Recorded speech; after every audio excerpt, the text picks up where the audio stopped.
கர்த்தராகிய இயேசு கிறிஸ்துவின் பரிசுத்த நாமத்திற்கு மகிமை உண்டாவதாக.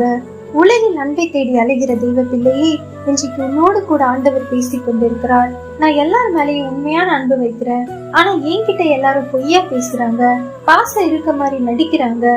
உண்மையான அன்புக்கு ஏமாற்றம் மட்டும்தான் மிச்சம். எனக்கு ரொம்ப கவலையா வேதனையா இருக்கு யோசிச்சாலே. இந்த மாதிரி எல்லாம் கவலைப்படுறீங்களா? அப்ப உங்ககிட்டதான் ஏசப்பா சொல்றாரு.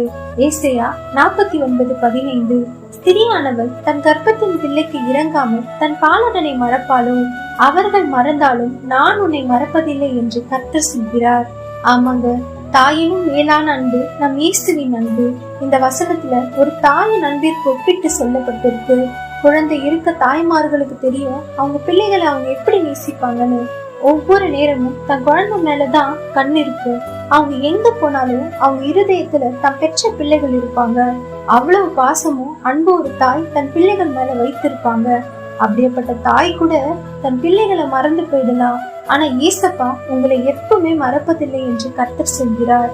ஏன்னா உங்க மேல அவ்வளவு பாசமும் அன்பும் அவர் வைத்திருக்கிறார். உங்களை விட்டு எல்லாரும் போறாங்கன்னு கவலைப்படாதீங்க, உங்களை வெறுக்கிறாங்கன்னு வேதனைப்படாதீங்க. உங்களை அதிகமா நேசிக்க, உங்களை உண்மையை அரவணைக்க எப்பவுமே அன்பான தகப்பன் உங்களோடு இருக்கிறார். இவங்க உண்மையா இல்ல, அவங்க உண்மையா இல்லைன்னு உங்க மனசை போட்டு குழப்பிக்காதீங்க. நம்ம ஆராதிக்கும் தேவன் உண்மையுள்ள தேவன். அவர் அன்பு பரிசுத்தமானது. அவர் ஒரு நாளும் உங்களை ஏமாற்ற மாட்டார்.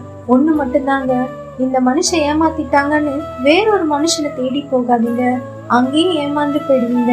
அதனால ஏசப்பா கிட்ட வாங்க, அவர் உங்களை ஏமாத்த மாட்டார். அவர் உங்களை தாயிலும் மேலாக நேசிப்பார். ஆமீன்.